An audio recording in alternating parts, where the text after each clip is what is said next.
السلام علیکم ورحمۃ اللہ وبرکاتہ۔ بسم اللہ الرحمن الرحیم، والصلاة والسلام علی سیدنا و مولانا محمد وعلی آلہ وصحبہ اجمعین، اما بعد۔ فاعوذ باللہ من الشیطان الرجیم، بسم اللہ الرحمن الرحیم۔ یا ایہا الذین آمنوا کتب علیکم الصیام کما کتب علی الذین من قبلکم لعلکم تتقون۔ اللہ کا لاکھ لاکھ شکر ہے، احسان ہے کہ رمضان شریف کے پہلے 10 دن اللہ تعالیٰ نے عافیت سے گزروا دیے۔ جن بھائی بہنوں نے روزے رکھے اللہ انتہائی قبول فرمائے، تراویح پڑھی اللہ قبول فرمائے۔ جن بھائی بہنوں کی بیماری کی وجہ سے چھوٹ گئے اللہ ان کو صحت کاملہ نصیب فرمائے۔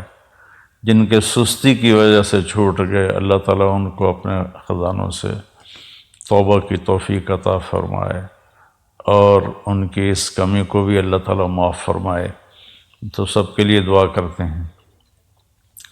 تو اللہ تعالیٰ نے رمضان المبارک کا مہینہ، علماء ایک جگہ میں نے پڑھا تھا، یہ حدیث تو نہیں ہے، ویسی بعض علماء کا قول ہے کہ رمضان المبارک کی 12 مہینوں میں وہ فضیلت اور انفرادیت ہے جیسے یوسف علیہ السلام کی 12 بھائیوں میں، یوسف سمیت 12 بنتے تھے، تو جیسے ان 12 بھائیوں میں یوسف علیہ السلام ایک نمایاں حیثیت رکھتے تھے، اسی طرح ان 12 مہینوں میں رمضان المبارک اپنی ایک انفرادی حیثیت رکھتا ہے کہ کتنی بڑی فضیلت کی بات ہے کہ جنت کے دروازے کھول دیے جاتے ہیں، جہنم کے دروازے بند کر دیے جاتے ہیں، اللہ کا عرش پہلے آسمان پر آ جاتا ہے اور پکار ہوتی ہے، کوئی مانگنے والا ہے، کوئی توبہ کرنے والا ہے، کوئی بخشش چاہنے والا ہے، اور ایک فرشتہ پکارتا ہے نیکی کے چاہنے والے آگے بڑھ،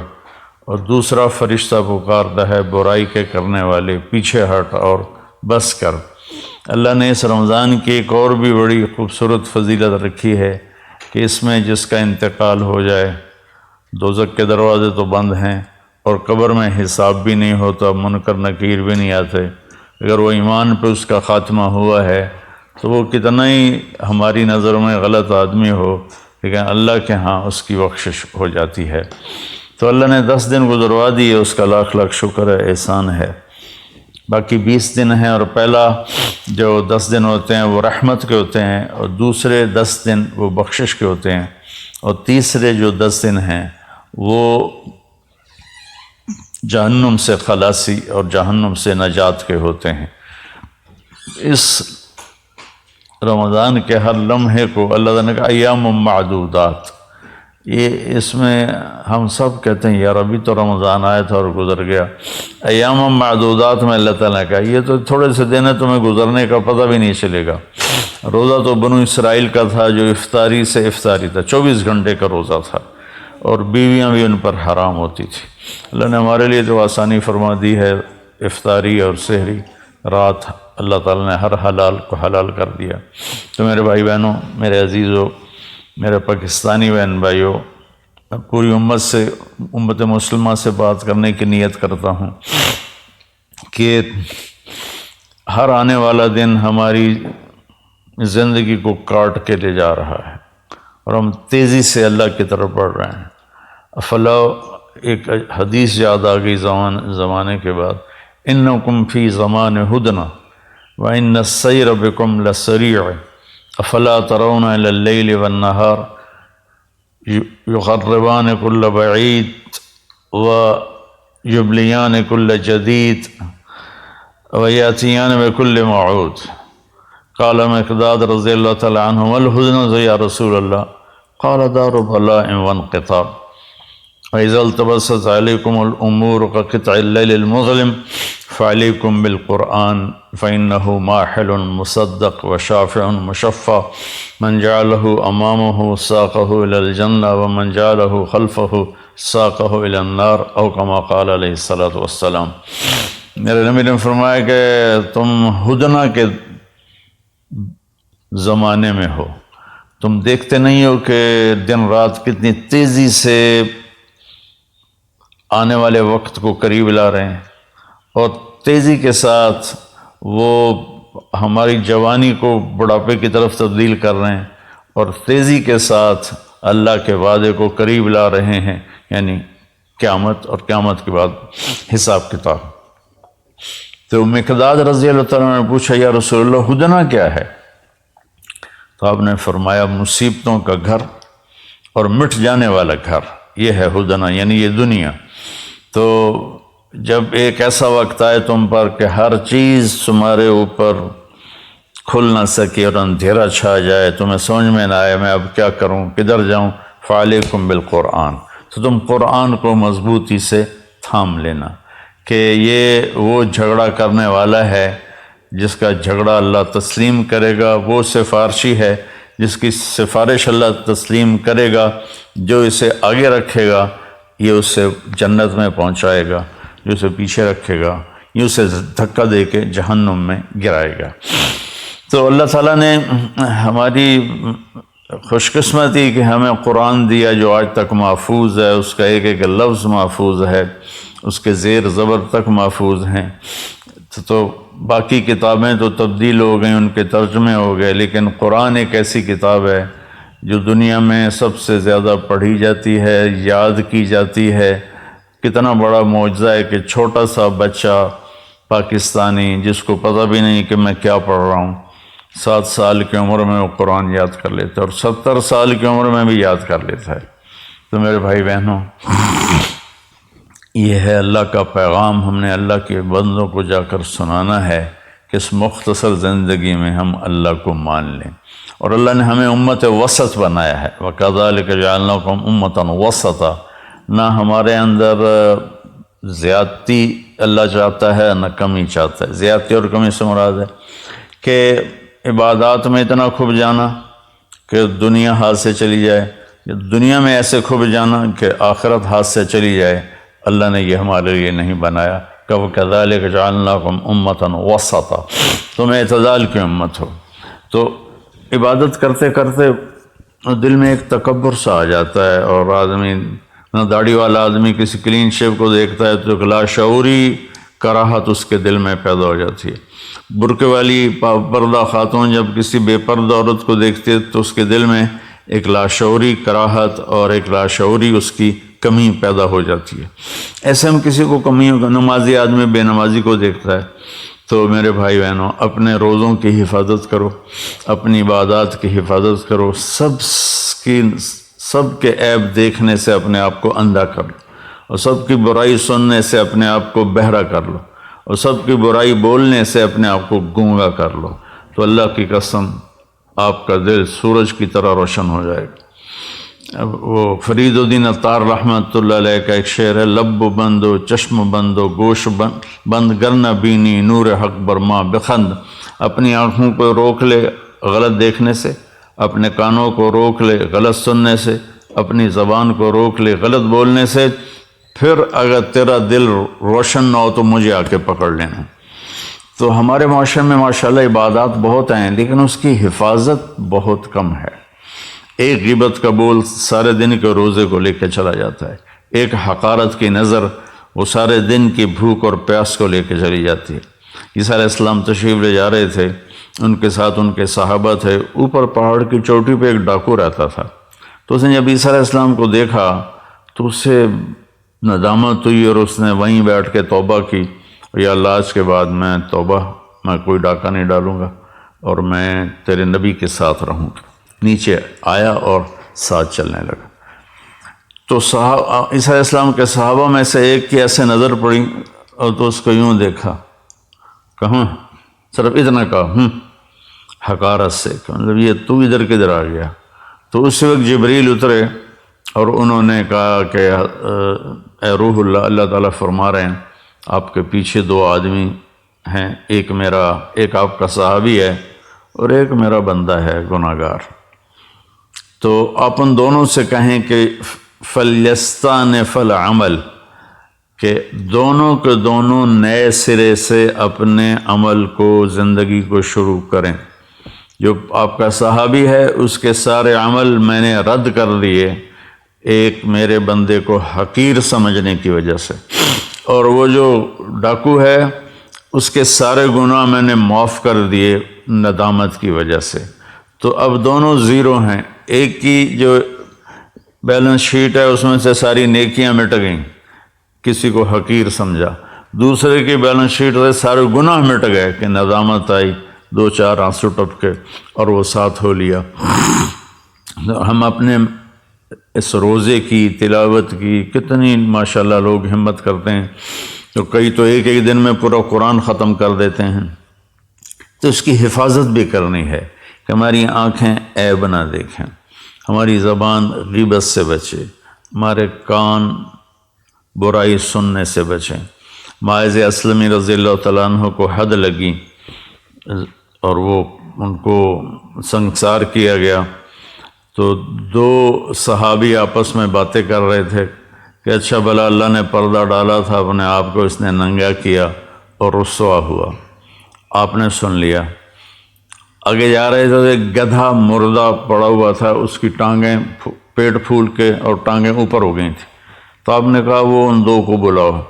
جب وہ آئے تو آپ نے فرمایا کہ یہاں بیٹھ جاؤ اور اس کو کھا لو۔ وہ کہنے لگے یا رسول اللہ یہ آپ کیا فرما رہے ہیں، مرا ہوا حرام مردار ہم کیسے کھائیں؟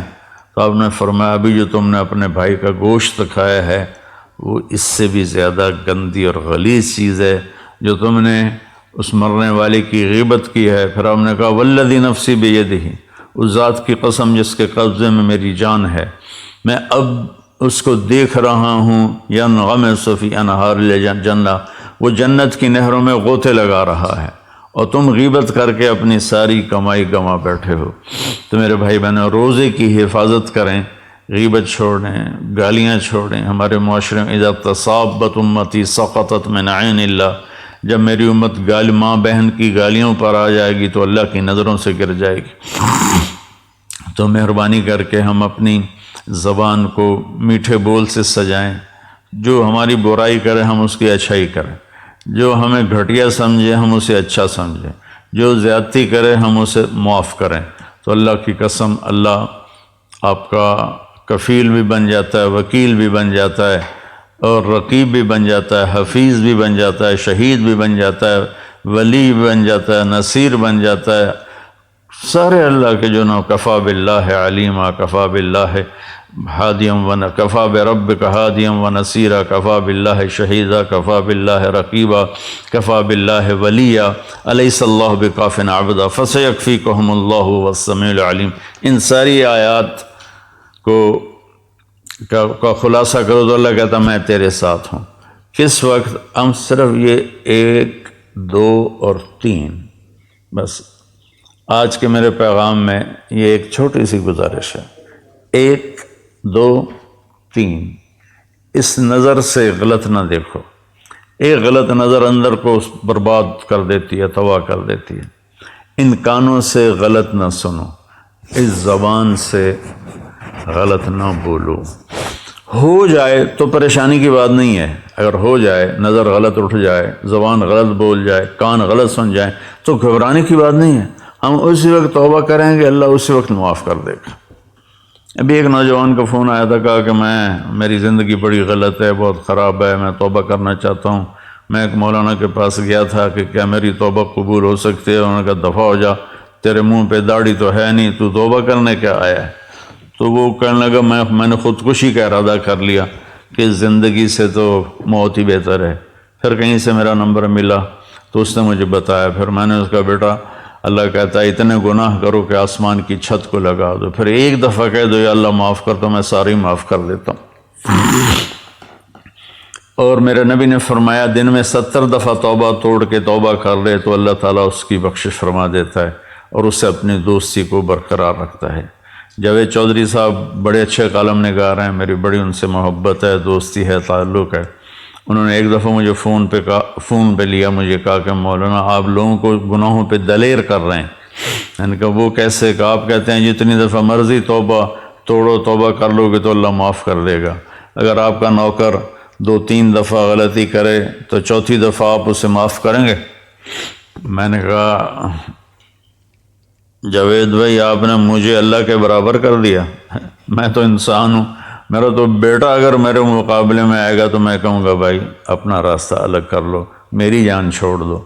وہ اللہ ہے، اللہ جو اپنی زبان سے کہہ رہا ہے کہ تمہارے اتنے گناہ ہوں۔ عرفات کے میدان میں جب آدمی پہنچتے ہیں تو اللہ کہتا ہے اتنے گناہ لاؤ جتنے بارش کے قطرے، اتنے گناہ لاؤ جتنے درختوں کے پتے، اور اتنے گناہ لاؤ جتنے ریت کے ذرے، اور اتنے گناہ لاؤ جتنے جس دن دنیا پیدا کی تھی اس سے آج تک جتنے دن اور رات آئے اتنے گناہ لے کر آؤ۔ ایک آدمی، ہر آدمی اتنے گناہ لے کر آئے اور تم کو یا اللہ توبہ، تو اللہ کہے گا جاؤ معاف کیا۔ تو اللہ نے اس کے ساتھ توبہ کا دروازہ رکھا ہے۔ بعض اوقات شیطان نا امید کر رہتا ہے جی میری تو زبان پھسل جاتی ہے، گالی نکل جاتی ہے، غیبت ہو جاتی ہے، یا میری نظر غلط اٹھ جاتی ہے، تو بھائی جہاں غلطی ہو وہیں توبہ کرو، اللہ اسی وقت معاف کر دیتا ہے، کھڑے کھڑے معاف کر دیتا ہے۔ مثلا میں اپنے بیٹے پر تھوڑی سی سختی کروں گا نا تو اس کے دل کے اوپر ایک اثر آ جائے گا، پھر اس کو قریب کرنا چاہوں گا تو وہ قریب نہیں آئے گا۔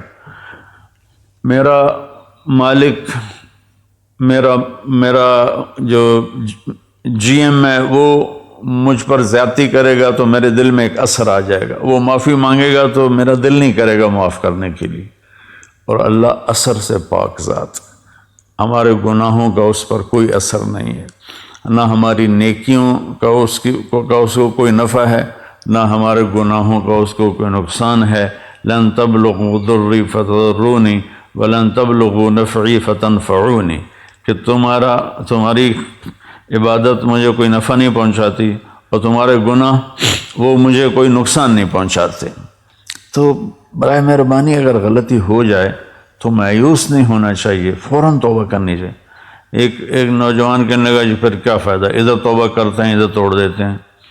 میں نے کہا تم کرتے رہو، ایک دن ایسا آئے گا کہ اللہ تعالیٰ تمہیں ایسی محبت کی نظر سے دیکھے گا کہ اللہ تیرے دل سے سارے گناہوں کی رغبت نکال دے گا۔ نہ دلیر ہونا، اللہ غفور الرحیم ہے، معاف کرے گا، اور شراب کی بوتل چڑھا لی اور فحاشی میں لگ گیا، بدکاری زنا میں لگ گیا، اللہ بڑا غفور الرحیم ہے، یہ بھی شیطان کا چکر ہے۔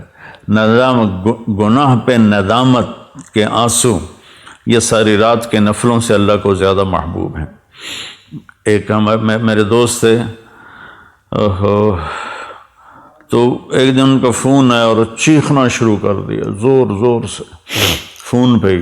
میں نے کہا بھائی کیا ہوا کیا ہوا؟ مجھے شراب کی عادت لگ گئی ہے، چھوٹ نہیں رہی۔ تو میں نے کہا تیرا یہ جو رونا ہے نا یہ تمہیں اس سے آزاد کر دے گا۔ گناہ کی ندامت بعض اوقات نیکی سے بھی افضل ہوتی ہے۔ تو بھائی بہنوں، ہم ایک بدو آیا، یا رسول اللہ ہمارا حساب کون لے گا قیامت کا دن؟ تو آپ نے کہا اللہ۔ تو کہنے لگا واہ واہ واہ واہ، موجاں ہو گئی ہیں موجاں، بخن بخن، جو ہماری پنجابی میں موجاں ہی ہو گئی ہیں موجاں۔ تو آپ نے فرمایا بھائی کیوں کہہ رہے ہو موجاں ہو گئی ہیں بخن بخن؟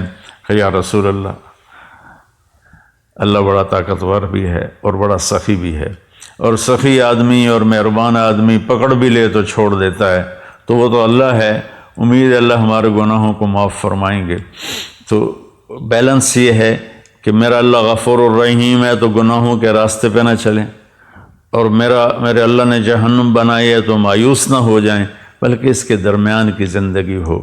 کوشش کریں زبان غیبت سے پاک ہو جائے، چغلی شکایت سے پاک ہو جائے، کسی کا عیب نہ بتاؤ، اللہ آپ کے عیب چھپا دے گا۔ ایک صحابی نے عرض کیا رسول اللہ میں چاہتا ہوں میرے عیبوں کا کسی کو پتہ نہ چلے، تو آپ نے فرمایا استر عیوب اخوانک یسترک ربک یوم القیامہ، تو اپنے مسلمان بھائیوں کے عیبوں پہ پردہ ڈال، اللہ تیرے اوپر پردہ ڈال دے گا اپنی رحمت کا۔ تو اپنی ہر عبادت کو محفوظ کرنے کے لیے یہ تین چیزیں ہیں، ایک ہماری زبان صحیح چلے، ایک ہماری آنکھ صحیح دیکھے، ایک ہمارے کان صحیح سنیں، تو ہر عبادت محفوظ ہو جائے گی۔ اور اللہ تعالیٰ کو زیادہ عبادت نہیں چاہیے، عبادت کی کثرت مطلوب ہی نہیں ہے۔ لِيَبْلُوَكُمْ أَيُّكُمْ أَحْسَنُ عَمَلًا، کہ ہم یہ دیکھنا چاہتے ہیں تم میں سے خوبصورت عمل کون کرتا ہے۔ میرے بھائی بہنوں، اللہ یہ نہیں چاہتا ساری رات مصلی بچھا کے بیٹھے رہو اور عشاء کے وضو سے فجر کی نماز پڑھو، یہ اللہ نہیں چاہتا۔ اگر چاہتا ہوتا تو میرے نبی اپنے 23 سال نبوت کے عشاء کے وضو سے فجر کی نماز پڑھتے، اور مسلسل روزے رکھنا اللہ نہیں چاہتا۔ اگر یہ ہوتا تو اللہ کا نبی مسلسل روزے رکھتا۔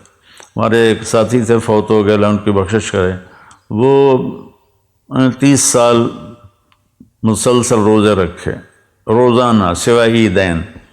پھر ان کے مزاج میں اتنی شدت آ گئی، اتنی سختی آ گئی کہ وہ ایک دفعہ میرے ساتھ چلے میں تشریف لے گئے تھے، میری انہوں نے وہ دھلائی کی کہ مجھے آج تک اس کی کڑواہٹ یاد ہے کہ وہ مزاج ان نیچرل ہو جاتا ہے۔